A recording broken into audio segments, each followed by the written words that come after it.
नमस्कार साथियों, आप सबका पुनः स्वागत है श्रद्धा एस्ट्रो ज्योतिष में। तो आज हम लोग डिस्कस करने वाले हैं अपने चैनल में श्रीमद् भगवद गीता का अध्याय 1 श्लोक 37। आप ये श्रृंखला हमारे चैनल सनत वाजपेयी और हमारा जो एस्ट्रोलॉजी चैनल है श्रद्धा एस्ट्रो ज्योतिष, वहाँ भी जाके प्लेलिस्ट देख सकते हैं।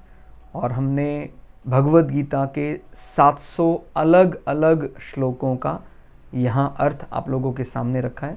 तो आज अध्याय 1 का श्लोक 37, यहाँ पर अर्जुन भगवान कृष्ण के सामने अपने मत को रख रहे हैं और उनके मत में ऐसा लगता है जैसे मोह उन पर हावी हो गया।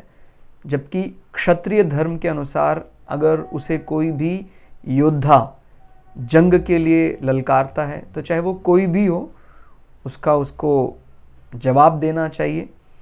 लेकिन अपने कहीं ना कहीं उस क्षत्रिय धर्म को उस मोह के पीछे छुपाने का प्रयास अर्जुन कर रहे हैं। और यहाँ अर्जुन हम सबका ही प्रतिनिधित्व कर रहे हैं, हम सबको ही एक प्रकार से रिप्रेजेंट कर रहे हैं। हमारे मन में भी इस प्रकार की मनोभावना आना स्वाभाविक है जैसा अर्जुन के मन में आया। तो क्या अर्जुन इस 37वें श्लोक में विचार कर रहे हैं और क्या हम इससे प्रेरणा ले सकते हैं? अतएव हे माधव, माधव का शाब्दिक अर्थ होता है जो सदा प्रसन्न रहने वाला, क्योंकि वो तो सब जानते हैं कि क्या हमारे लिए सच में अच्छा है, क्या बुरा है। तो वो वास्तव में उनके लिए कोई बुरा है ही नहीं, इसीलिए वो सदा प्रसन्न रहने वाले हैं भगवान श्री कृष्ण। तो अर्जुन भगवान श्री कृष्ण को संबोधित करते हुए कहते हैं कि हे माधव, अपने ही बांधव धृतराष्ट्र के पुत्रों को मारने के लिए हम योग्य नहीं है। मतलब वो अपने आप एक प्रकार से अर्जुन अब कंक्लूजन निकाल रहे हैं, उसका निष्कर्ष निकाल रहे हैं।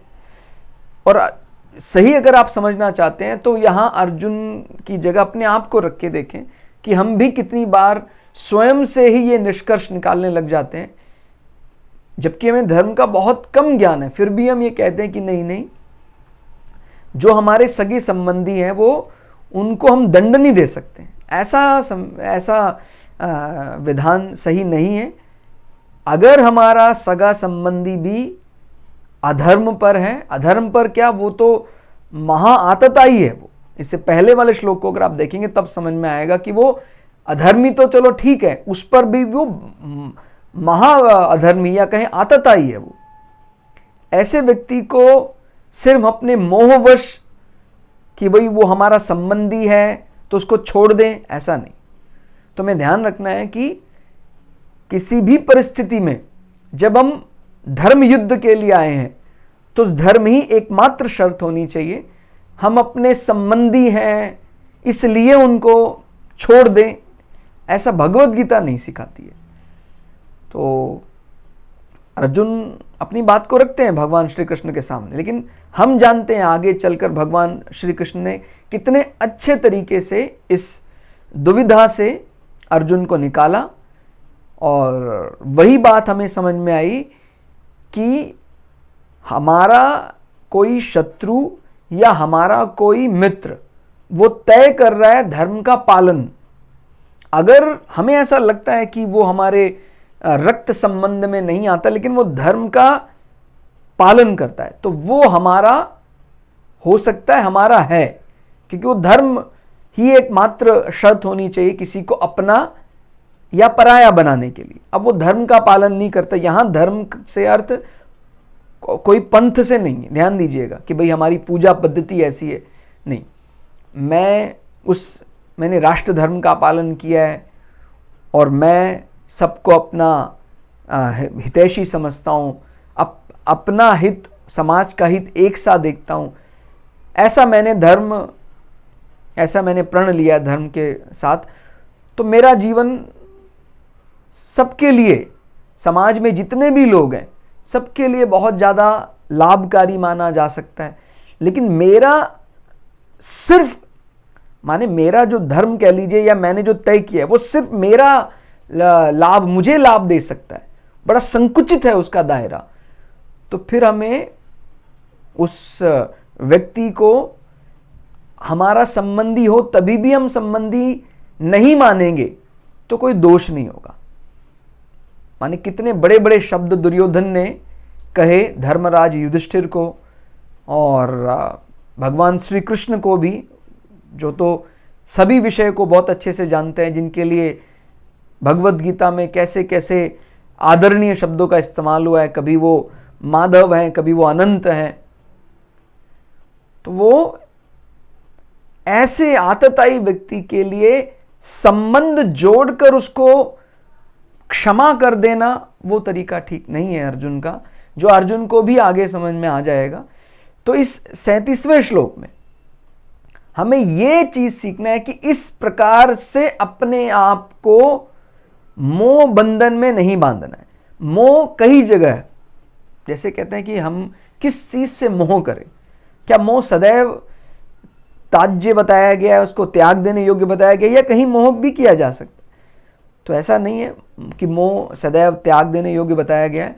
हम उस निश्चल प्रेम की, उस ईश्वर के मोह की कल्पना करें, जैसे भगवान कहते हैं भागवत महापुराण में, जो हम बात करते हैं 10वें स्कंद की, वहां पर भगवान श्री कृष्ण की जो मोहनी सूरत है, उनका जो बाल्य रूप है, उसके साथ प्रेम करने की बात की जाती। तो अगर हम मोह करना चाहते हैं, अटैच होना चाहते हैं, तो उस के साथ अटैच हो, और लेकिन कोई ऐसे मोह बंधन में नहीं बंधना है, चाहे वो हमारा पुत्र है, हमारे पुत्र का पुत्र है, हमारा ससुर है, खाली वो हमारा ससुर है तो इस कारण से हम उसका अहित नहीं करेंगे, ऐसा नहीं है। अगर वो अधर्म पर है और हमें धर्म की स्थापना करनी है तो हमें उसका भी अहित करना ही है, तभी धर्म की स्थापना हो सकती है। वो आड़े अगर आ जाते हैं तो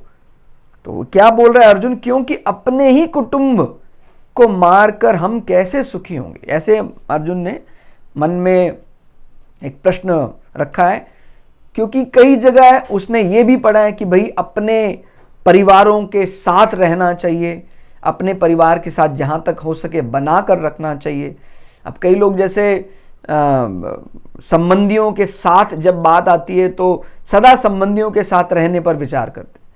देखिए, विभीषण को हम में से कई लोग ऐसा भी कह देते हैं कि भाई ऐसा नहीं करना चाहिए था, अपने भाई के साथ रहना चाहिए था, लेकिन उन्होंने जो उनका जो व्यक्तिगत धर्म था वो अलग था। उन्होंने कहा था अगर इस धर्म के लिए मुझे अपना सब कुछ त्यागना पड़े, ठीक हो गया, भाई को त्यागना पड़े अपने धर्म के लिए, तो मैं त्याग दूंगा। इसलिए हम ये नहीं कह सकते हैं कि भाई